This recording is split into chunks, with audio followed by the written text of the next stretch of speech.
સુરત કામરેજના સત્યમ આશ્રમમાં વિવાદ, જેમાં નકલી નોટ કાંડમાં આશ્રમની સંડોવણી, જેમાં ભોયરામાં નોટો છાપવાનું આખું જ રેકેટ ચલાવવામાં આવતું હતું.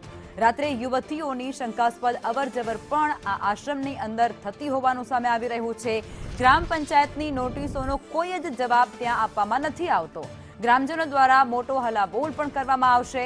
સત્યમ આશ્રમ પર દાદાનું બુલડોઝર ફેરવવામાં આવે તેવી માંગ અત્યારે ત્યાંના સ્થાનિક લોકો, ગ્રામજનો કરતા જોવા મળી રહ્યા છે.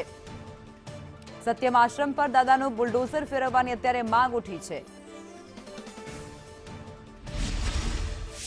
આ સત્યમ યોગધામમાં જે ડુપ્લિકેટ નોટનું જે પ્રકરણ પકડાયું છે એ માટે અમે દાદાનો બુલડોઝર ચલાવવા માંગીએ છીએ ને એની માંગ કરવા માટે ગામ લોકોનો કાલે રવિવારે ગામ લોકો મોટી સંખ્યામાં એકત્રિત થઈને હલ્લાબોલ કરવા માંગીએ છીએ અમે.